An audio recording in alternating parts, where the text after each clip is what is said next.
নমস্কার বন্ধুরা, আমার চ্যানেল কুকিং টেল বাই সঞ্চিতাতে তোমাদের সকলকে জানাই স্বাগত। আমার চ্যানেলে নিত্য নতুন নানান রকম দেশি বিদেশি এবং বিভিন্ন প্রদেশের রান্নার রেসিপি পেতে এক্ষুনি চ্যানেলটি সাবস্ক্রাইব করো আর পাশে থাকা নোটিফিকেশন বেলটি প্রেস করে দিও। আজকে আমি যে রেসিপিটা তোমাদের সঙ্গে শেয়ার করব সেইটা আমাদের সকলেরই প্রিয় একটা রেসিপি। আজকে আমি তোমাদের সমস্ত রকম সবজি দিয়ে ঘরোয়া স্টাইলে কিভাবে চাউমিন তৈরি করে তোমরা সহজেই বাড়িতে খেতে পারো ব্রেকফাস্ট বা ডিনারে, সেটাই আমি আজকে শেয়ার করব।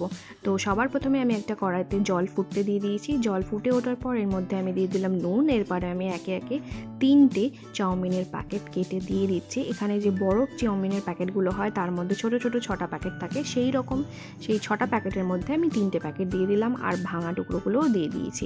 এবার আমি এটাকে 10 মিনিট মতো ফুটতে দেবো মিডিয়াম টু হাই ফ্লেমে। চাউমিন সেদ্ধ হওয়ার জন্য তোমাদের একটু লক্ষ্য রাখতে হবে যে তোমরা যে চাউমিনটা চুজ করছো সেটা খুব বেশি মোটা বা সরু কিনা। খুব বেশি মোটা হলে সেদ্ধ হতে একটু বেশি সময় লাগে, আর যদি সরু হয় তাহলে খুব তাড়াতাড়ি সেদ্ধ হয়ে যায়, তো সেটাতে আমাদেরকে খেয়াল রাখতে হবে। চাউমিন সেদ্ধ হওয়ার পরে স্ট্রেনারে করে এইভাবে স্ট্রেন করে নিয়েছি। তার মধ্যে আমি ঠান্ডার জল দিয়ে দিয়েছিলাম যাতে কুকিং প্রসেসটা একদম স্টপ হয়ে যায় আর একে অন্যের সঙ্গে চাউমিনটা যেন স্টিক না হয়। তারপরে চাউমিনটা আমি সাইডে রেখে দিয়েছি। একটা কড়াইতে আমি একটু তেল দিয়ে এর মধ্যে আমি এগ চাউমিনের জন্য ডিমটা ভেজে নেব। ডিমটা ভাজার জন্য আমি এখানে দুটো ডিমকে ফাটিয়ে দিয়ে দিয়েছি। আমি এটা আলাদা করে কোনো বাটিতে নুন দিয়ে ফাটাইনি, কারণ কুসুম আর এটা ফাটানোর ডিমের যে ভাজাটা তার চেয়ে এই রকমভাবে কুসুমটা পরে ভেঙে দিয়ে ভাজা যে ডিমটা সেটা আরও অনেক বেশি টেস্টি লাগে এই রকম চাউমিনের সাথে। তোমরা এটা অবশ্যই বাড়িতে একবার ট্রাই করে দেখো। তো ডিমের মধ্যে আমি নুন আর গোলমরিচ গুঁড়ো দিয়ে ভালোভাবে ভেজে নিয়েছি। ভেজে নেওয়ার পরে অন্য একটা প্লেটে তুলে রেখে দিয়েছি। এবারে আমি সেম কড়াইতে দিয়ে দিলাম আরও একটুখানি তেল দেওয়ার পরে আমি দিয়েছি এর মধ্যে রসুন কুচি আর কাঁচা লঙ্কা কুচি। আমি একটু ঝাল কাঁচা লঙ্কা দেওয়া চাউমিন পছন্দ করি, তাই কাঁচা লঙ্কার পরিমাণটা একটু বেশি দিয়েছি। তোমরা চাইলে কাঁচা লঙ্কার পরিমাণটা কম করে দেবে। এবার আমি এর মধ্যে দিয়ে দিয়েছি পেঁয়াজ কুচিটা হালকা ভাজা হয়ে যাওয়ার পরে আমি এর মধ্যে সমস্ত রকম সবজি দিয়ে দিচ্ছি। সবজির মধ্যে আমি এখানে নিচ্ছি একটা গাজর, একটা ক্যাপসিকাম, 4টে মতো বরবটি, তোমরা চাইলে বিনসও ব্যবহার করতে পারো, আর বাঁধাকপি কুচি আর ফুলকপির ফুলগুলো ছোট ছোট করে কেটে নিয়েছি।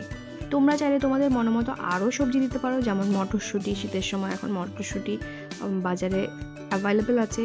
এবার এর মধ্যে আমি দিয়ে দিলাম নুন দেওয়ার পরে আমি এটাকে ভালো করে নাড়াচাড়া করে ভাজা করে নেব যতক্ষণ না গাজর, ক্যাপসিকাম বা বাঁধাকপি সমস্ত কিছু হালকা একটু সফট হয়ে না যায়।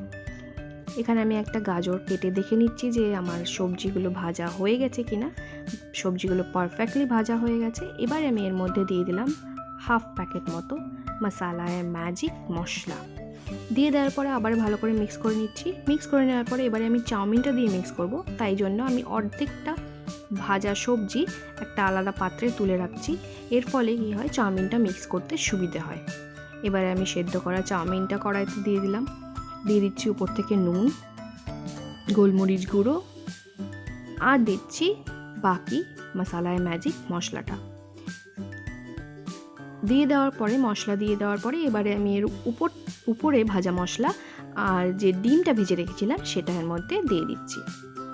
দেওয়ার পরে আমাদের আর কোনো কাজ নেই, খুব ভালোভাবে মিক্স করতে হবে, আর মিক্স করলেই তৈরি হয়ে যাবে ঘরোয়া স্টাইলে এগ চাউমিন।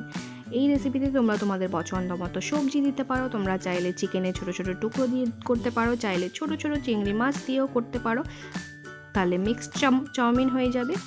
একদম তৈরি হয়ে গেছে গরম গরম চাউমিন। সকালে রোববারের ব্রেকফাস্টের জন্য একদম পারফেক্ট একটা রেসিপি। আর সেই শীতের সকালবেলায় এই রকম সবজি দিয়ে চাউমিন আর সঙ্গে একটুখানি স্যালাড আর কেচাপ হলেই জমে যায় রোববারটা।